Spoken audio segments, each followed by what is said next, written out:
Hey everybody, it's your old pal, CC Trubiak, and welcome back to CC's Vinyl Closet. Here at CC's Vinyl Closet, I love listening to a lot of old, classic country music and soaking in all the wonderful history. And today, I'm providing you with a very special installment featuring none other than the music of Waylon Jennings. So if discovering Waylon Jennings or rediscovering him or reappreciating him sounds like your kind of thing, I encourage you, find a comfy spot to sit for a little bit, grab a cup of coffee, a cold bevy, turn up the volume, and get excited to explore the gospel teachings of Waylon Jennings. Born on June 15th, 1937, Waylon Arnold Jennings, better known professionally as Waylon Jennings, was an American singer, songwriter, musician, and actor. He passed away in 2002 at the age of 64 years old,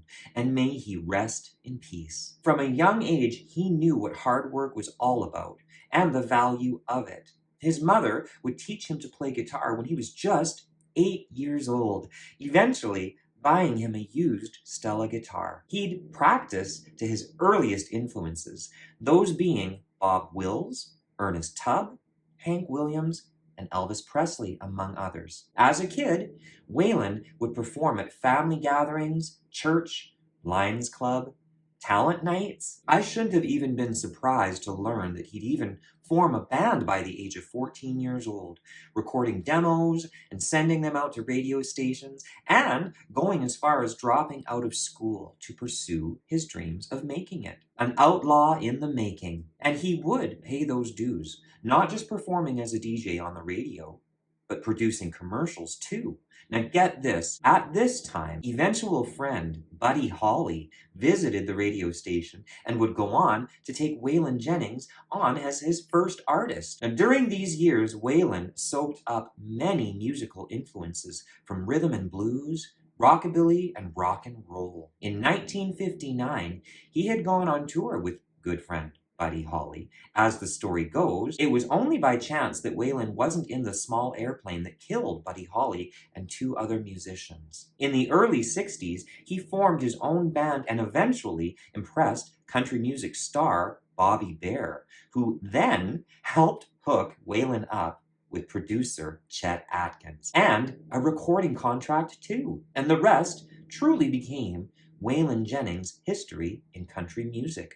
Woo woo! When it comes to Waylon and the record featured today here at CC's Vinyl Closet, there is so much to say. So getting to the meat and the potatoes, the stats-wise show that Waylon Jennings recorded roughly 45 plus studio albums between 1964 and 2008. I say roughly just because it's really hard keeping track. In my own personal vinyl closet, I have a healthy handful, though up till now, in my life, I've really only been familiar with 1973's Honky Tonk Heroes, which I love. And I'm familiar with Waylon's legacy as a pioneer of the outlaw country movement, but I was not so much familiar with this early work until now. Today, I'm featuring Waylon Jennings' 1966 folk country, released on RCA Victor and produced by the Chet Atkins. What a listen this has been. Technically, he released his debut record in 1964, but folk country would be his major label debut.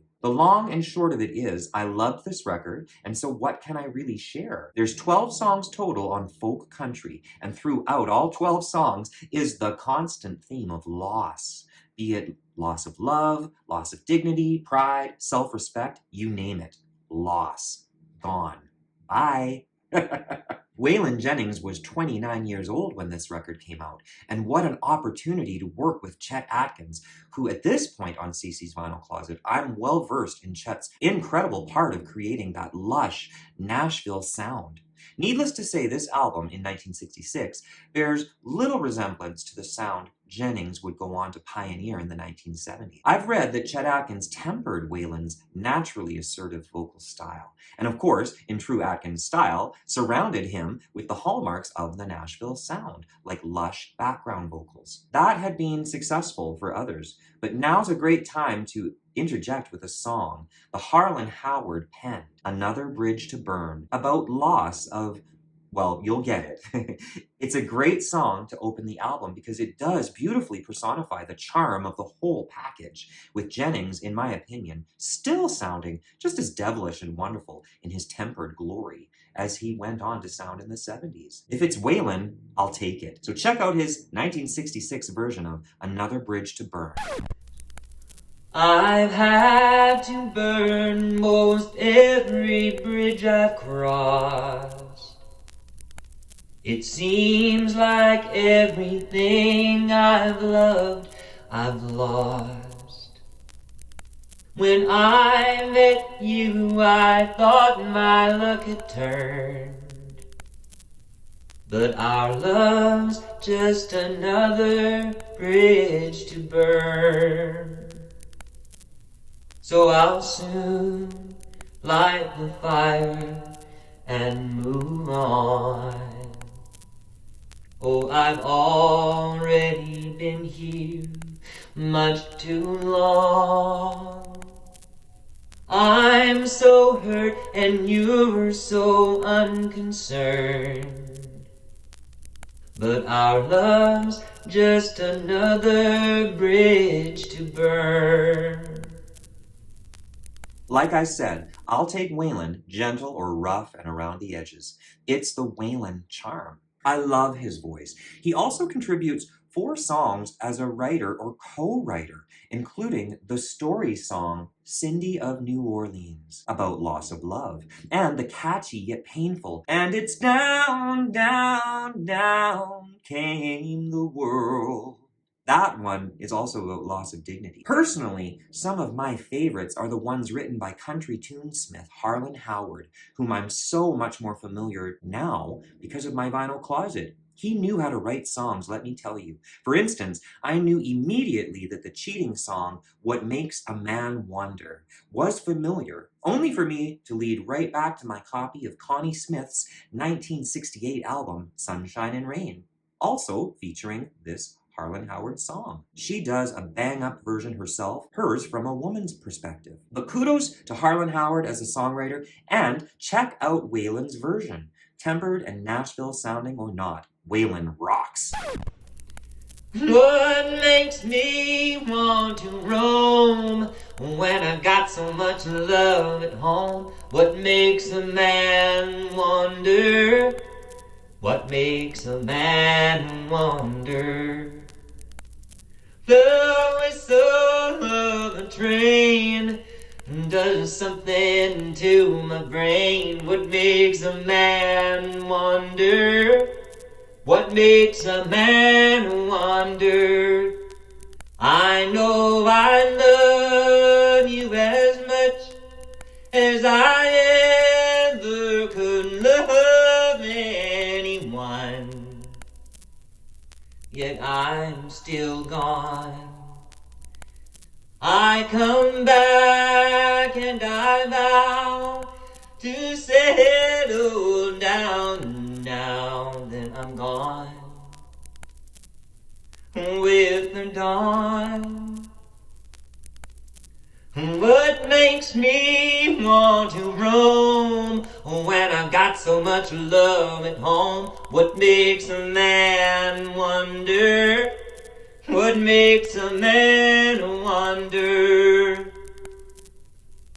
For all my references to the album's theme of loss, and for all the heartache Waylon's songs bring, there's a warmth and a gentleness to everything here as well. And a prime example of the brightness of Waylon's shining through any loss, even of self-respect, is the up-tempo Look Into My Teardrops, which includes fantastic musicianship. Look into my teardrops, and darling, you will see the reflection of an angel that's made a fool of me. Look into my teardrops, and you will see the eyes that promised me so many things, but all of them were lies.